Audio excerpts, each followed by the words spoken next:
नमस्कार। प्रवास साक्षी news network पर आप सभी का स्वागत है। एक दिन पहले प्रधानमंत्री नरेंद्र मोदी जम्मू कश्मीर के दौरे पर थे और आज रक्षा मंत्री राजनाथ सिंह इस केंद्र शासित प्रदेश के दौरे पर पहुंचे। इस दौरान रक्षा मंत्री राजनाथ सिंह ने जम्मू के अखनूर सीमावर्ती क्षेत्र में 108 फुट ऊंचा राष्ट्रीय ध्वज फहराया और एक ऐतिहासिक संग्रहालय का उद्घाटन किया। संग्रहालय में जम्मू कश्मीर में अनेक युद्धों में इस्तेमाल किए गए हथियारों और युद्ध के नायकों की मूर्तियों को प्रदर्शित किया गया है। सीडीएस जनरल अनिल चौहान के साथ पहुंचे रक्षा मंत्री राजनाथ सिंह का स्वागत उपराज्यपाल मनोज सिन्हा, मुख्यमंत्री उमर अब्दुल्ला और वरिष्ठ अधिकारियों ने किया। बाद में राजनाथ सिंह ने टांडा आर्टिलरी ब्रिगेड में आयोजित 9वें सशस्त्र बल पूर्व सैनिक दिवस कार्यक्रम में भाग लिया। समारोह को संबोधित करते हुए रक्षा मंत्री राजनाथ सिंह ने कहा कि हमारी सरकार की सबसे बड़ी प्राथमिकता है कि हमें कश्मीर और देश के बाकी हिस्सों में जो भी थोड़ी बहुत दिलों की दूरियां रही होंगी उन्हें मिटा देना है। उन्होंने कहा कि यहां के मुख्यमंत्री उमर अब्दुल्ला द्वारा इस दिशा में कदम उठाए जा रहे हैं। अखनूर में वेटरन्स डे समारोह मनाया जाना इस बात को साबित करता है कि हमारे दिल में जो स्थान दिल्ली का है वही स्थान अखनूर और कश्मीर का है। मैं सोच रहा था कि शायद मेरा लंबा चौड़ा कुछ परिचय दिया जाएगा, इसीलिए मैं पहले खड़ा हो गया।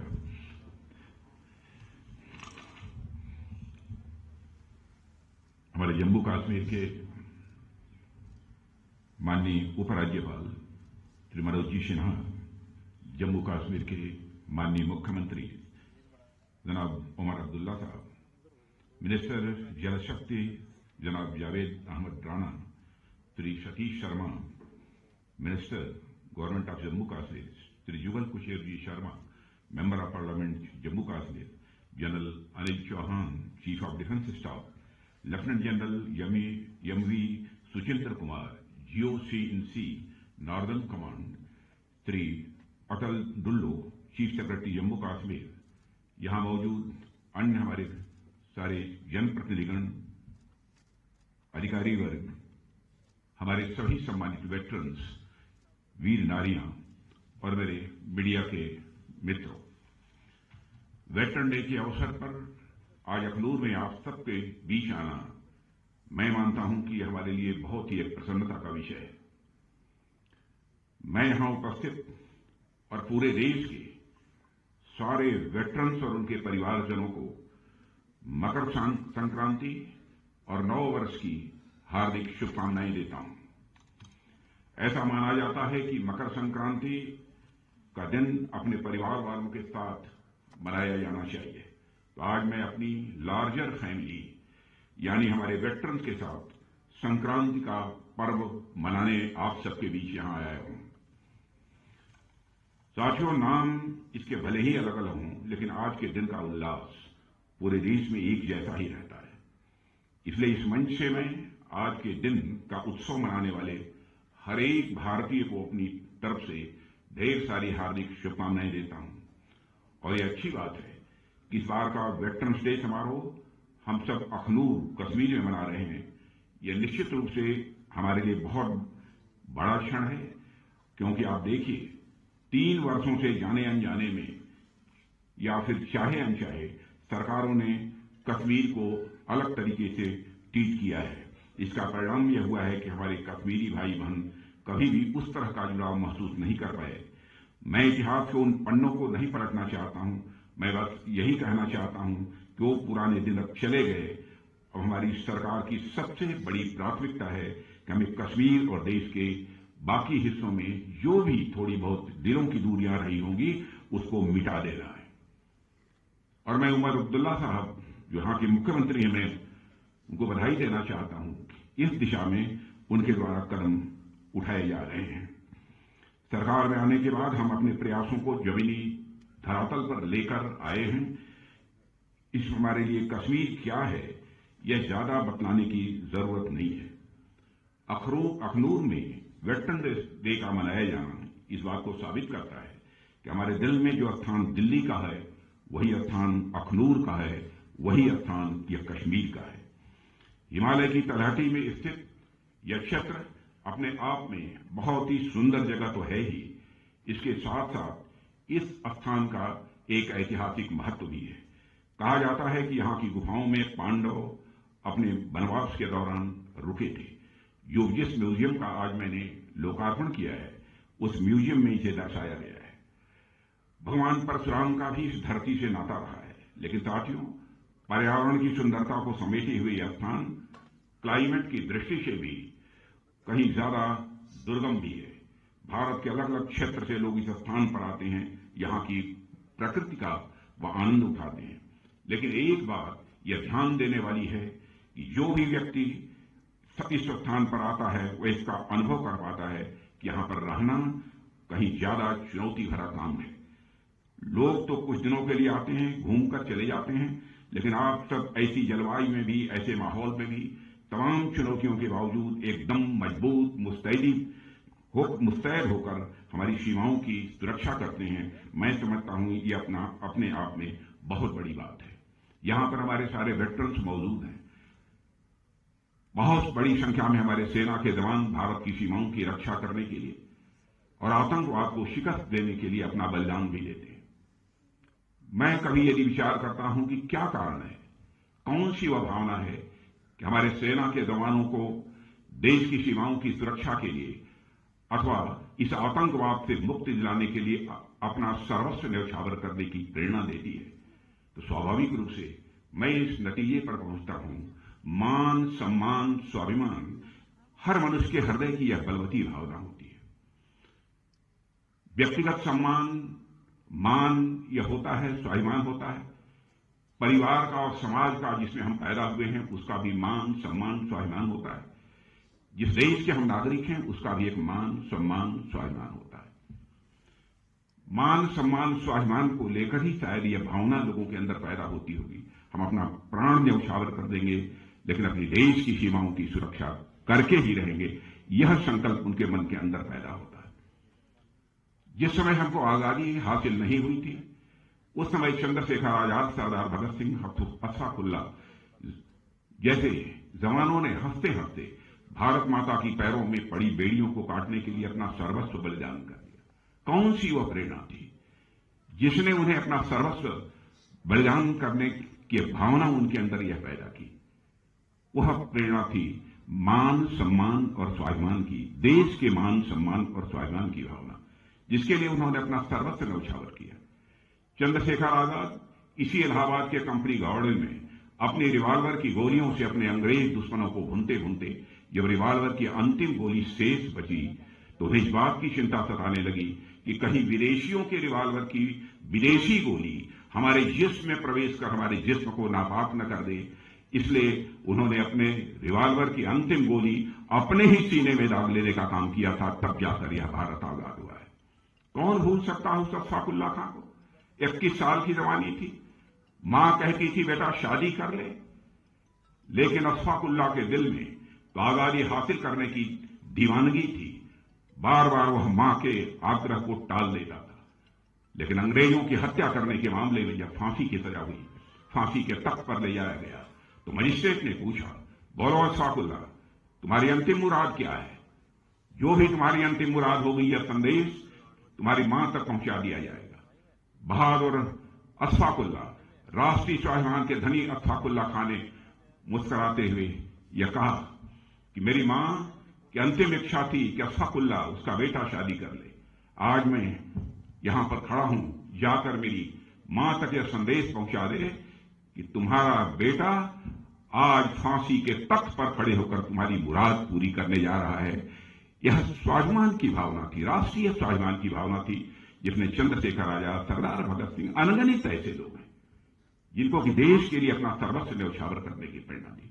और मैं मानता हूं कि हमारे देश की सीमाओं की सुरक्षा में भी जिन लोगों ने अपना बलिदान दिया है, सेना में शामिल होने का जो फैसला करते हैं, उनके अंदर भी यही राष्ट्रीय स्वाभिमान की भावना है जो उन्हें प्रेरित करती है। जानते हैं हमारी जिंदगी कभी भी जा सकती है, और इस सच्चाई को समझते हुए भी और सेना में शामिल होते हैं, अपना बलिदान देते हैं, भारत के आन बान शान की व सुरक्षा की अपनी जिम्मेदारी का बखूबी यहां पर निर्वाह करते हैं।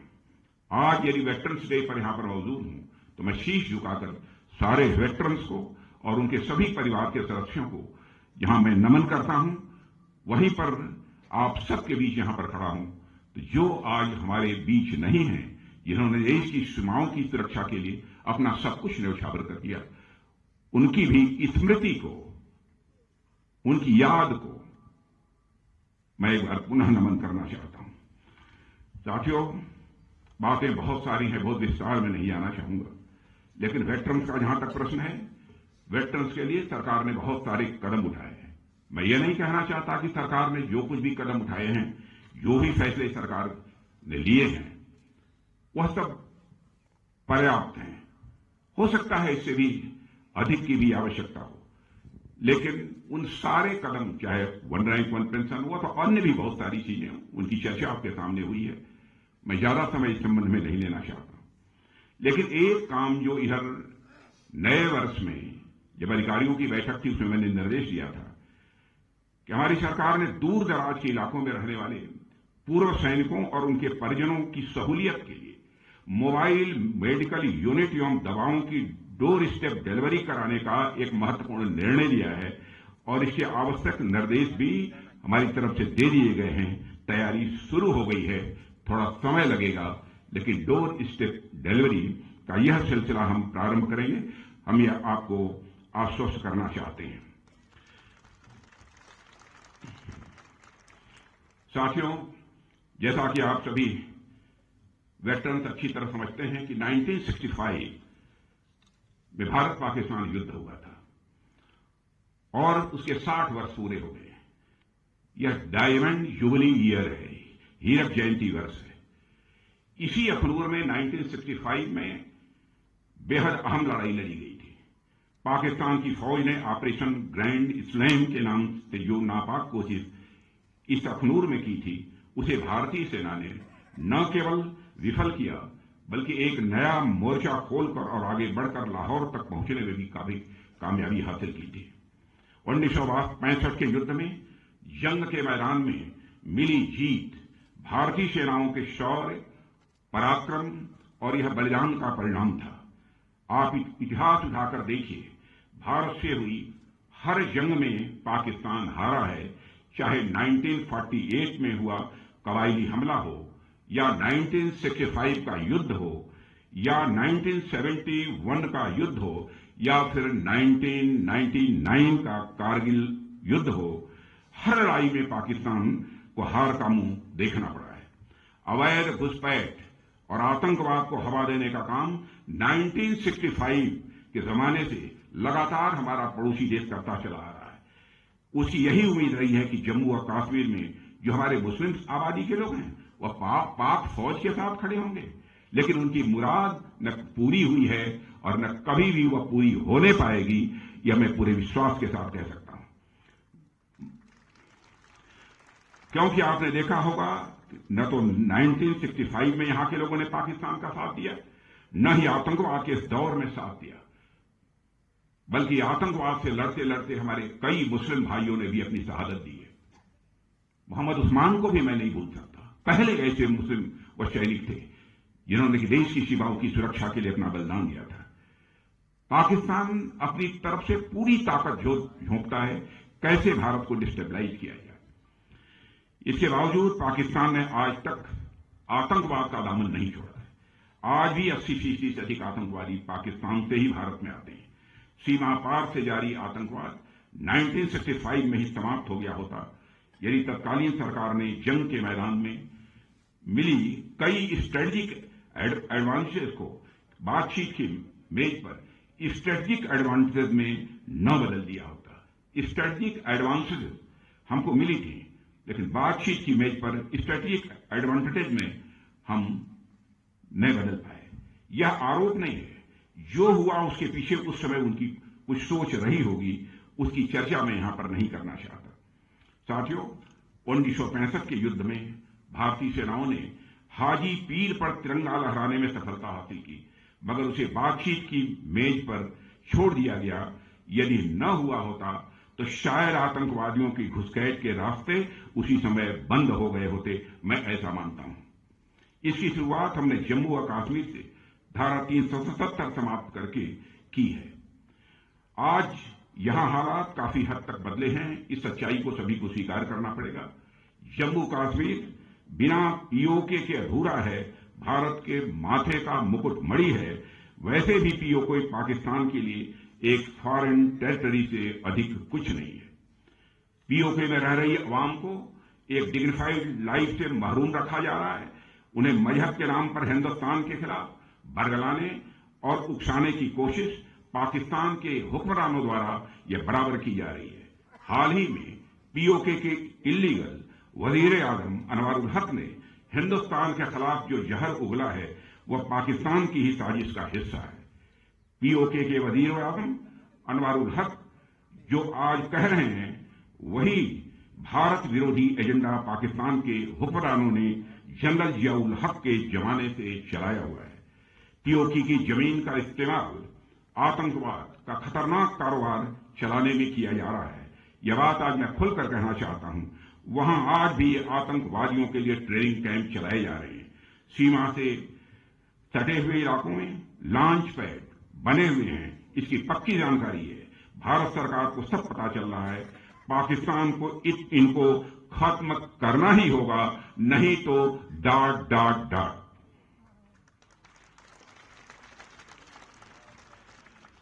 साथियों, आज के अवसर पर बहुत सारी बातें थी जो मैं आप सबके सामने रखना चाहता था, लेकिन हमारे पूर्व वक्ताओं ने भी विस्तार पूर्वक बहुत सारी चर्चा आपके सामने कर दी है, इसलिए उस विस्तार में मैं बहुत अधिक नहीं जाना चाहता हूं। अपनी बात को और आगे न बढ़ाते हुए यहीं पर एक बार पुनः आप सब वेटरन्स जो यहां पर मौजूद हैं, हमारी जो वीर नारियां यहां पर मौजूद हैं और सारे भारत के जो हमारे वेटरन्स और वह भी वेटरन्स जो दुनिया के दूसरे देशों में भी रहते हैं, वहां भी कामकाज कर रहे हैं, उनको और उनके परिवार के प्रति हृदय से सम्मान की अभिव्यक्ति करते हुए और मकर संक्रांति नव वर्ष की पुनः हार्दिक शुभकामनाएं देते हुए अपना निवेदन यहीं समाप्त करता हूं। अगर आप भी लेना चाहते हैं देश दुनिया की तमाम जानकारी तो आज ही सब्सक्राइब करें हमारे चैनल को। साथ ही नीचे दिए बेल आइकन को जरूर दबाएं ताकि हर अपडेट आप तक पहुंच सके।